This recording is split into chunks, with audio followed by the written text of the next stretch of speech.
folks. Every new lock that comes out is a journey of discovery, and becoming proficient at picking these things often involves, especially when it's a 3-star lock like the ABS Master, normally involves quite a lot of bench time, having a good look at the lock, feeling how it reacts when you're picking it, but also, to me, more importantly, the way towards becoming a proficient picker and understanding how the feedback on these locks, what it means and what sort of pins are inside there. So that if you imagine when you go to a door as a locksmith, you are expected to open a lock blind. So you don't have any idea of what the bitting is going to be on the lock. All you can do is work with the tools that you have and the feedback that you're getting from the lock. And yes, a lot of locks give a generic feedback, but every now and then you'll come across a lock that will give something completely different. So putting the bench time in, like I've been doing here with the ABS Master, allows you to work out what that feedback is actually telling you, and how it reacts in the lock while you're picking it. So this ABS Master, I've taken the back of the cylinder out. So this is marked as exterior on this side. There's an EXT on there somewhere. There it is, EXT. So this is the exterior side, and obviously this is the interior. So this is should be installed on the inside of the door.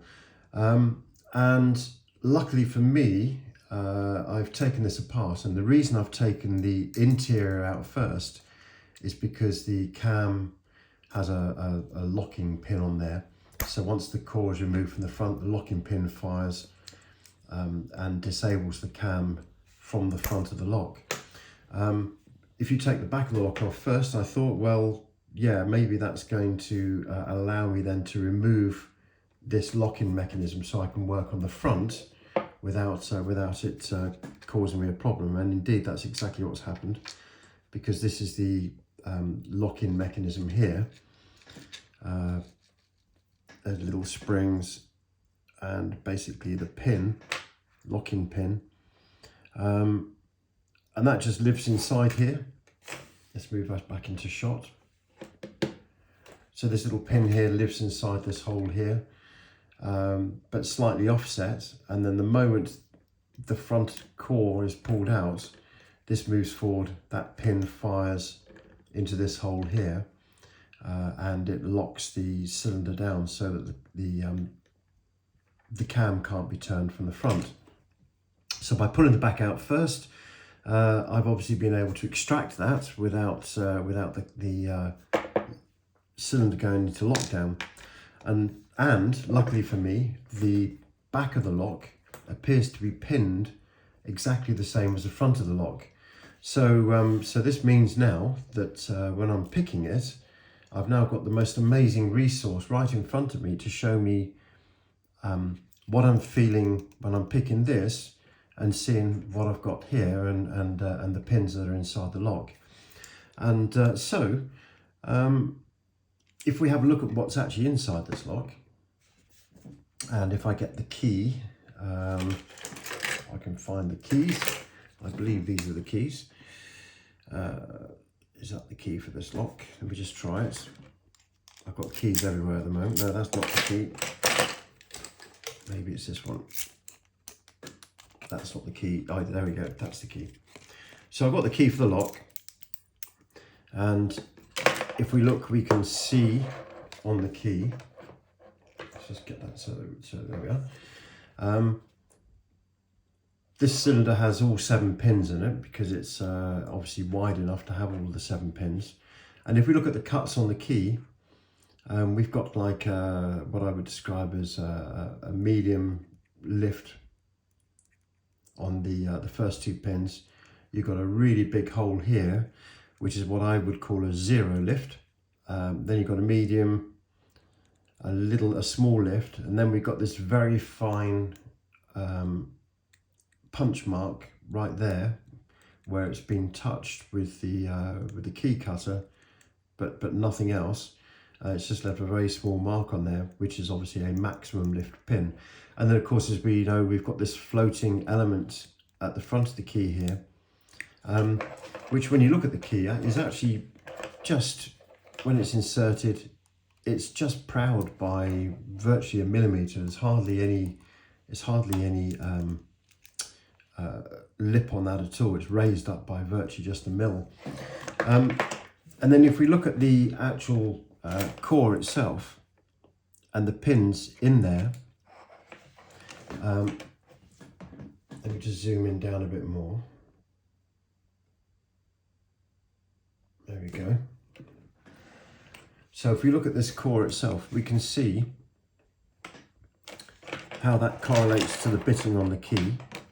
So where we've got the maximum lift on the first pin, here we can see obviously we've got quite a deep hole in there, and then corresponding lifts are showing how much they need to be lifted to get to the shear line. And interestingly enough, what I said was a zero lift is just that. So pin 4 in this lock, correlating to pin 4 in here, which is the deepest cut on the key, is literally flush with the shear line without being lifted. Now, I don't know if I'm going to be able to take that pin out, but I'd like to take that pin out because I want to show you what they've done. Let's see if we can get that out. There we are, it's out. So all of these key pins are standards, apart from pin 4, which is this torpedo shaped pin. So the pin with the maximum cut on the key, or the minimum lift, or should we say zero lift, is actually a torpedo pin. And the lip on the bottom of this torpedo pin is barely a millimetre. It's not even a millimetre in size. So what that means is that you've only got to ever so slightly brush against that. You've only got to very slightly brush against this while you're picking, and that will then jump above the shear line and into the actual cylinder itself. And in some instances, if it's done that, the core will then turn as if it's in and you'll think, oh great, I'm stuck on a spool, it's gone into a full set, and you'll explore backwards and forwards, you will not find a spool, because what you've done is you've actually set this torpedo pin, and you can press that all day long if you like. You're only going to push it deeper and deeper inside the pin chamber, and get yourself more and more into a pickle. And every single one of these locks that I've seen so far has got one of these torpedo pins in. So the idea really is for you to identify where that is and effectively leave it alone. And it does actually give an indication of what which one of these is a torpedo pin when you're picking it, because the zero lift pin will effectively obstruct the picking tip a little bit, but this sharp edge on the end there does offer quite a lot of resistance before it pushes inside the lock. When it pushes inside the lock, it kind of lets go, and then you feel it slide in, and the pin goes loose. It moves loose up and down. The lock won't open, but what you're doing is you're moving this pin up and down on this chamfered part of the torpedo there. So it's quite an interesting pin to pick. The first time you pick one of these and you overlift it, overset it, you will know it's quite obvious, and that gives you all the feedback that you need to know. With the driver pins, you can see on this lock, the driver pins are pretty much all standard, but there are 2 spools in there, and all of the locks that I've seen gutted so far have only had 2 spool pins, and these spool pins are very tall, they're quite skinny. So obviously if that's going to drop into a full set, that's going to give you a chunk of rotation there that hopefully you'll be able to pick out of, unless of course it's not one of those and it's the torpedo pin that's giving you that what appears to be a full set. So it's quite an interesting design from that perspective. And so when you're picking it, where you fill a zero lift pin, then you are obviously going to be potentially in torpedo territory. If you look at the element at the back of the lock, I'm going to call it a floating element. There's nothing active about it at all. It's not a magnet. It is literally in the key. We've got this pin inside the back there that floats up and down. That's it. It's just sort of rattling around inside there. There's not even a spring in there. It's just literally rattling up and down. When that's inserted into this core, when it reaches the back of the core here, this pin is slightly offset, and so it pushes the pin up from its left hand side, and then this, which I'm going to show a larger picture of, this then reaches the shear line and allows the lock to open. And this is the metal pin that sits on top of that. So that's basically what's being pushed up by by that floating element in the back of the key. So it's not it really isn't anything to be feared at all, to be fair. It's literally just pushing another key pin, but it's pushing it offset to the line of pins down here. So if you do decide that you want to have a go at flag picking this, of course you've got to remember that you've got a zero lift pin in there, so you've got to be really careful with your flag. But when you get to this active element, this floating pin at the back here, then the flag pick needs to be just offset and push up on that area there where that pin is, where that floating pin is. And only needs to be pushed up by about 1 millimeter, to be fair, which is not a lot. And that will then set this pin onto the shear line.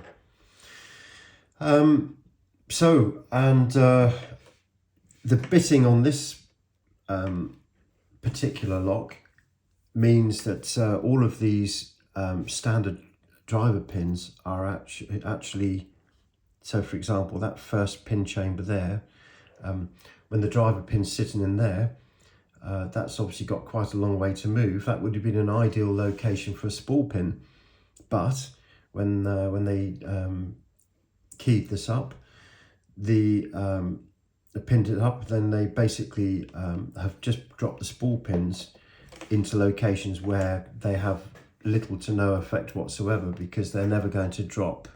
The shear line's never going to turn on those, literally because they're not going to be pushed.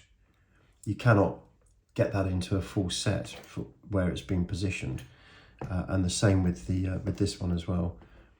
Neither of those can be positioned in an advantageous place to prevent this lock from being opened. They just sit in there. The bottom of those spools are on the shear line, so yeah, what a waste of time. But I guess, you know, there are going to be other locks where they do come into play. So having said all of that, when we pick this, we now know what I've got. Or when I pick this, I now know what I've got inside the core. I also know the bitting on the key. So what I'm going to do is I'm going to put this into the vise. We'll do this all in one video. Let's just change the camera. Excuse the messing around. There we go. Right. So now let's stick this Lishi in. There we go. Now the spring that was on that cam that was pushing it out before is no longer there. So actually this is going to be easier because I'm not having to hold the pick in. But if we run if we just apply a little bit of tension on there and then just run that the pick tip up and down, that in itself is enough now to probably set the zero lift pin, and some of the others as well. So it'll push some of those pins just slightly down on the shear line there.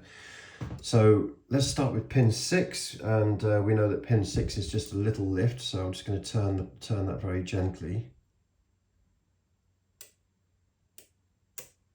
and we get a little click. We'll go to pin 5 again. That's going to be a very similar lift. And when there's such a little turn on this handle, there's no way that a spool pin is going to come into play on those. And then there's pin 4. You can see the pick is partially obstructed on that. And then when I just go and try and press it, it's solid. That's the torpedo pin. So it's a little bit of obstruction, it's a zero lift, and it won't depress. So let's go to pin 3. A little click on pin 3. Let's go to pin 2.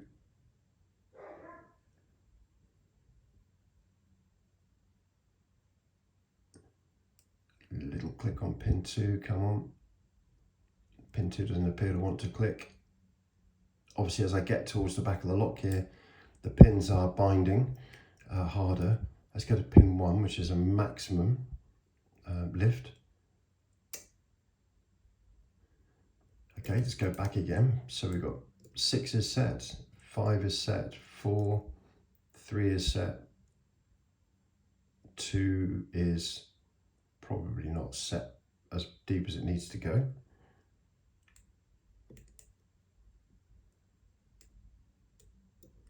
Let's make sure that picks all the way in. Ah, there we are. There's a click on 2. And there's 1. Let's just start again. 6, 5, 4. It looks to me actually like that torpedo pin has dropped down. If you look at pin 4, you can see there that it's dropped down, and we now know that we're not going to get this lock open. Let's do a reset, and let's try again. So we've got 6, click on 6, we've got 5, click on 5, skip over 4, 3 is binding now. Let's see if we can get a click on 3, click on 3, 2 is binding now, click on 2, 1's heavily bound. See if we can get the pick over the top of 1. There we go. And now we'll push 1 down. Going down. It's really bound.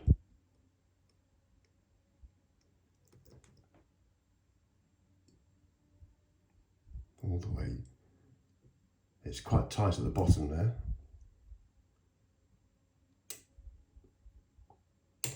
There we go.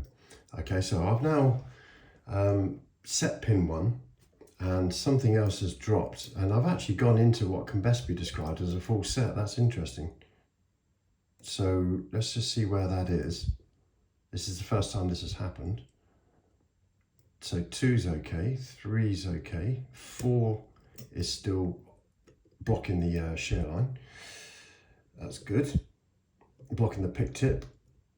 Now I can't get past there. Let's just see whether we can get back a little bit further in the lock.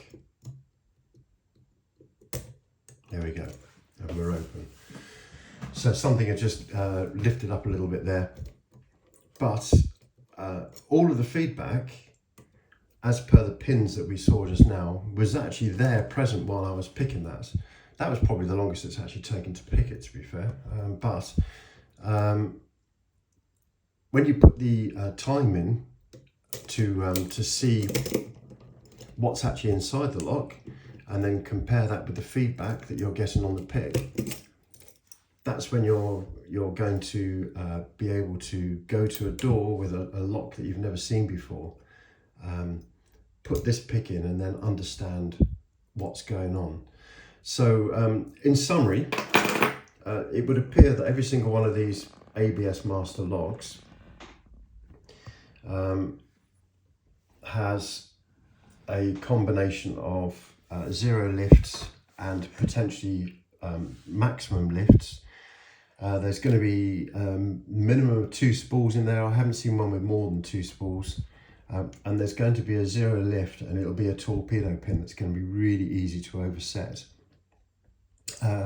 So once you realise you've got those in your lock and you're then able to pick through that, yeah, you're going to get the open on these, and they're not an easy lock to open. They are. I'm finding the feedback to be very subtle, and you have to be very gentle with this. If you're grabbing big handfuls on the pick and not controlling your tension, you will be oversetting the pins left, right and centre, and you won't get an open on this. But yeah, it's an interesting lock. It's an interesting pick that does the job. Yeah, I mean, I think it's fun, to be honest. And if I come across one of these on a door now, I'm going to approach it with the mentality that I know what's going to be in there, and with a little bit of exploration and playing with a pick, I would imagine that after a few minutes you're gonna get the open reliably on these locks. Okay, I hope that helps. It certainly helped me a lot, and thanks for watching. Bye for now.